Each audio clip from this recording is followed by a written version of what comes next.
My name is Dr. Jennifer Otter Bickerdike. I am the music journalism course leader at BIM London and also the author of Why Vinyl Matters, a manifesto about the importance of vinyl records.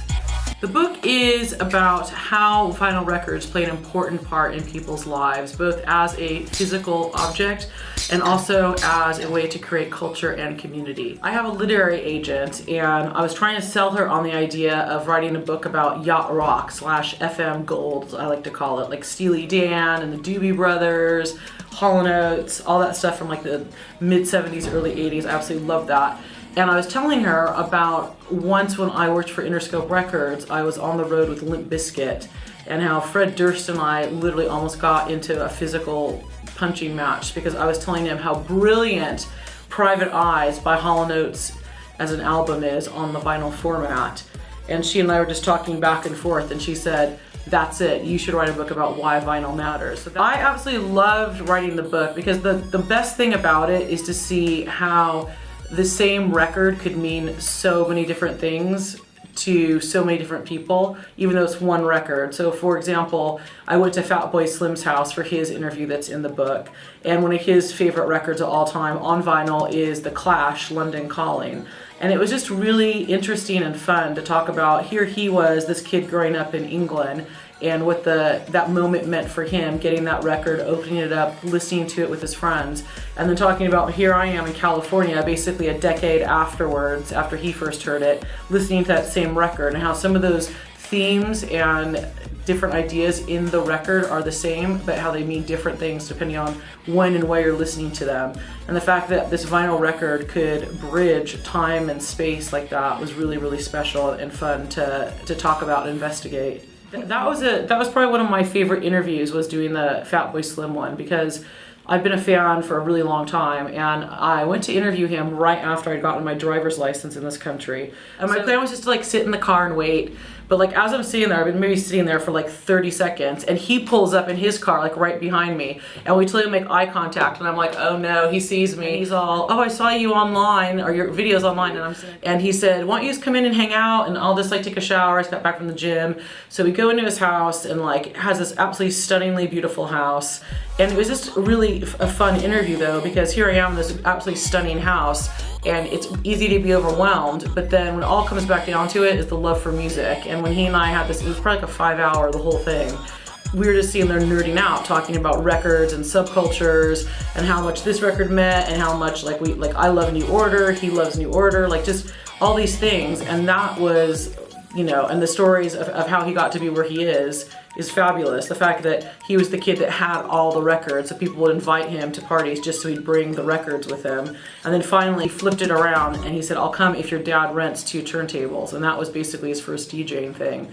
So I just love that. Here's this really cool kind of purveyor of pop culture, and even he was like a nerd at some time. And I loved that. That's good. I mean, I really hope when people read the book that it comes across how fun and how passionate people are about records. Like that was really a main part of the book, is it's something that I'm so passionate about and something that's been so important to me.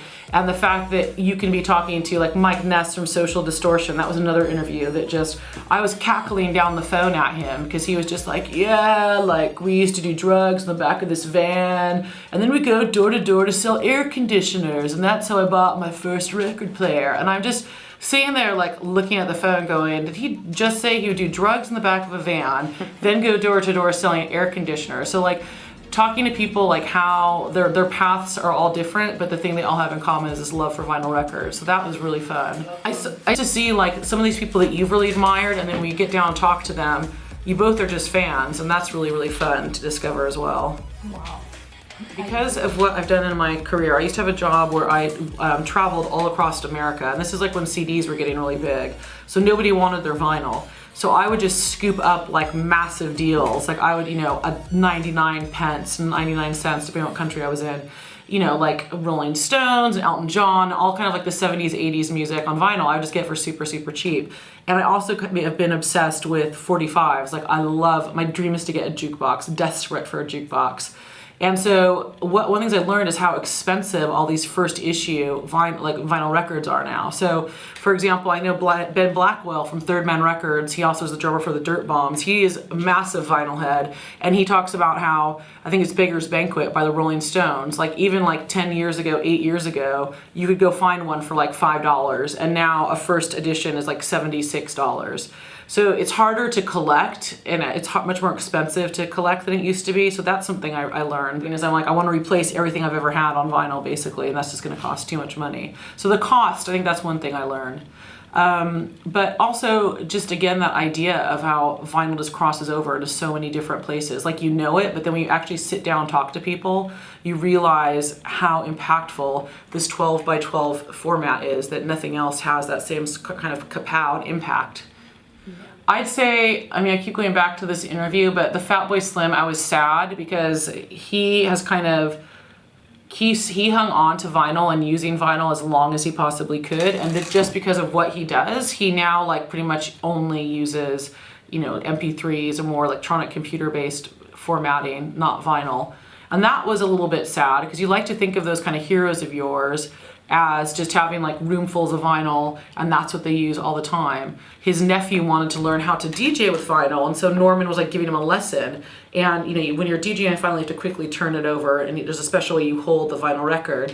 And Norman's trying to kind of like show the nephew like how to do it, and the nephew was like super slow, not knowing how to touch it. And Norman's like, dude, what are you doing? And it was like the first time, the kid's like 16, it was the first time he'd ever actually touched a vinyl record.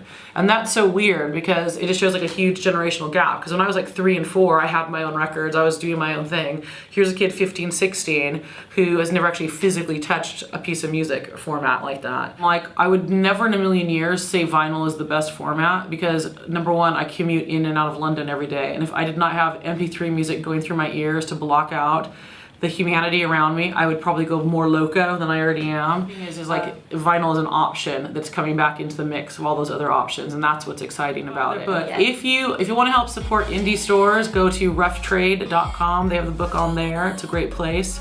If you are super skint and desperate, amazon.com, amazon.co.uk. And if you happen to be in the United States and you're watching this, go to pals.com, which is one of the largest independent bookstores in America. I'm doing an in-store signing with special guest celebrity stars. I can't say who, because it's super special and super secret, on October 26th at Rough Trade East here in London.